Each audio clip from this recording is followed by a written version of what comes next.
ሰላም አለይኩም ወራህመቱላሂ ወበረካቱ። ሰላም ጤና ይስጥልኝ። ውድና ተከበራችሁ የቻናል ቤተሰቦች እንዴት ናችሁ? ሰላም ናችሁ ወይ? በያላችሁበት ሰላማችሁ ይብዛ። የዚህ ቻናል አዲስ ሆናችሁ ሰብስክራይብ፣ ሼር፣ ላይክ እያደረጋችሁ አብራችሁን ቆዩ ማለት ነው። እንዴት ቆያችሁ? እንዴት ሰነበታችሁ? እንዴት ከረማችሁ ማለት ይቻላል። ያው እንግዲህ ከርመናል ማለት ነው። ጠፍተናል ግን አሁን መተናል። እየጠፋን ብቅ እያልን ነውና ያው ያለ መጥፋት እንሞክራለን ማለት ነው። ያው እረፍት ላይ ነን ማለት ነው። እኛም ቴክኒክ ማስቸገረን፣ በዛ ላይ ደግሞ እኛም የአመት እረፍት እንውሰድ ብለን የአመት እረፍት እየወሰድን ነው። ምን ነው አመት እረፍት አልበዛም ወይ የሚልም አይጠፋም። የራስሽ ጉዳይ ለምን 2 አመት አታረጊውም የሚልም አይጠፋም። ችግር የለም። ግን ያም ሆነ ይህ የአመት እረፍት ወስደናል። ለዛ ነው ጠፋ ያልነው። እረፍት ላይ ነን፣ ተመችቶናል ማለት ነው። እና ያው ወደ ስራችን ስንመለስ አንዳንዴ ያው መጨረሻ አካባቢ የሚከረበቱ ነገሮች አሉና እነ ኖላዊ የተከረበታችሁ አላችሁ። ሀና ደግሞ ጭራሽ ባታበዢው እንደው አንቺን በላይ እኔ በበኩሌ አንቺን በላይ ደስ ይለኛል። አሁን ምን እየሆንሽ እንዳለ ያው ሁላችንም ግልጽ ነው። እንግዲህ መጨረሻ እያጓጉ ብዙ ድራማዎች ወይም ደግሞ ብዙ የምንከታተላቸው ነገሮች መጀመሪያ አካባቢ ያጓጓሉ። የት ይደርሳሉ የተባሉ ፊልሞች ወይም ድራማዎች ወርደው ታች ይከሰከሳሉና በቃ መጨረሻ አካባቢ ለምን እንደሆነ ባላቅም መጨረሻ አካባቢ የሚከራበቱት ነገር አለ። ኖላዊም አሁን እንደዛ እየሆነ ነውና እባካችሁ እንደመጀመሪያው አሁን ቢመጡ ባይመጡ በቃ የሆነ ደንታ ሰው ሁሉም በጣም እያስጠላው ይመስለኛልና ደንታ ቢስ ሆኗል። መጀመሪያ እንደው በየቀኑ ልቀቁልን እባካችሁ እያለ ሁሉም ተመልካች እንትን እያለ ነበር። አሁን ኮመንቱ ይኸውልህ ጭራሽ ድራማውን ጭራሽ ለማየት ራሱ የማይፈልጉ ብዙ አሉ። እንደው ሀናን ተቀብነት እንደው በናይሽ የሚሉም በዚህ ድራማ ተወዳጇ እንደ ሀናን ማንም የለምና አሁን ግን ያው ስትከረበቱ መጀመሪያ ካላችሁበትን አቋም ስትወርዱ ማንም ከእናንተ ጋር አይቆምና ይወርዳል። ስለዚህ አሁን የሀናን አድናቂ በጣም እየተቆጡ ነው፣ እያኮረፉ ነው። ያው የምን እንዳኮረፉ ታውቃላችሁ የነሱ ተከታታይ ከሆናችሁ ማለት ነው። ስለዚህ ሰውን እንደወደዳችሁ ሁሉም ሰው እንዲጠላችሁ አትሁኑ። ለምንድነው በዚህ ልክ ከወረዳችሁት ለማለት ያህል ነው። ያው እኛም እረፍት ላይ ስለሆነ አንዳንድ እናያለን።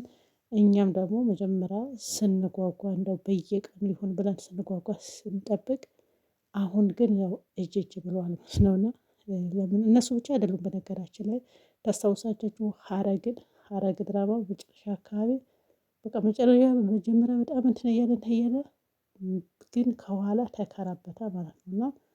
እና ብዙዎች አሉ እንዳጓጉን በዛው ቢጨርሱ ጥሩ ነበርና አጓጉተው መጨረሻ አካባቢ እንደ ውርደት ነገር እንደ ምን ተዋረዱ እንዴ በሉት እንደዛ ያኔ ሰው ያለውን ፍላጎት እየቀነሰባቸው ነው። ለምን ከራሳቸው እንትን ማለት ነው።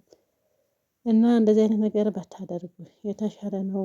ሻል እያደረጋችሁ ደግሞ ተመሳሳይ ነገር ባትደጋገሙት የተሻለ ነው። ሀናና ያው አስቴር አንድ ላይ ቢሆኑ ጥሩ ነው።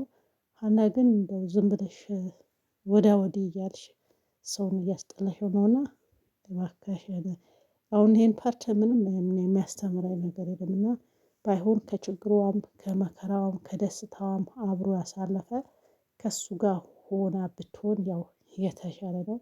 ግን መጨረሻ ትሆናለች ብዬ አስባለሁ። ግን ሞራን የሚባል ነገር አለ፣ ቅስም የሚባል ነገር አለ።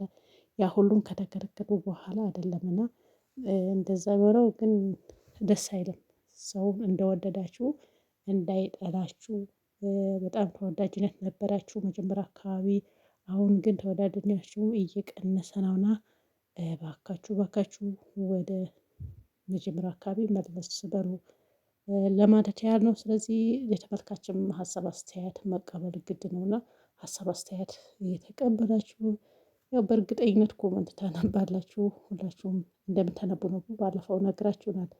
ይሄን ቪዲዮውን ከዚህ በኋላ በእንትን ነው የምንጭነው ስትሉ ያው በሙሉ ለምን እኛ ከፍለን ማየት አንችልም ምናምን ብሎ ውስጥ ያው ተመልካች በሙሉ ማዝኖ ነበረ።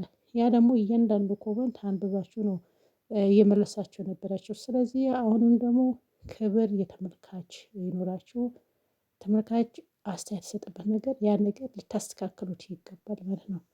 እና ልታስተካክሉ ነው ሰውን አስተያየት የሚሰጣችሁ። በዛን ሰዓት እያንዳንዱ ኮመንት እያነበባችሁ እንዲህ ለማለት ፈልገን አይደለም በዚህ የሚጫነን በዛ የሚጫነን ብላችሁ ያን የተመልካች ኮመንት አንብባችሁ ነበረ ስትመልሱ የነበሩት። ስለዚህ አሁንም ያው ተመልካችን አክብራችሁ ኮመንቱን እያነበባችሁ ማስተካከል ያለባችሁን ይኸው ይሄ ብላችሁ ነበር ይሄን እያስተካከልን ነው እያላችሁ ብትቀጥሉ የተሻለ ነው። ምክንያቱም እናንተ ያለ ተመልካች ምንም ናችሁና ማንኛውም ሰው ያው የሆነ ነገር ሲያደርስ ወይም ደግሞ የሆነ ቦታ ሲደርስ ከተመልካች ቪዲዮም ይሁን ቲቪ ምንም ትላልቅ እንትኖችም ይሁኑ ተመልካች ከሌላቸው ራሳቸው ብቻቸው ምኑም አይደሉምና የተመልካች ሀሳብ አስተያየት ብትቀበሉ የተመልካች ያለው ነገር ብታስተካክሉ የተሻለ ነው ብዬ አስባለሁኝ። በተረፈ ሰላማችሁ ይብዛ። እንግዲህ እያሻሻላችሁ ኮመንት አንብባችሁ ማሻሻል አለባችሁ። ዝም ብላችሁ አይታችሁ እንዳላየ ብቻ ማለፍ ሳይሆን ያው ሀሳብ አስተያየት በተሰጠው ነገር ማስተካከል አለባችሁን እያስተካከላችሁ ከተመልካቹም ጋር እየተመካከራችሁ ወደፊት ብትሉ ይሻላል ይመስለኛል። እንደኔ ሳይሆን የሁሉም ሀሳብ ነው። በተረፈ ሰላማችሁ ይብዛ። ባይ ባይ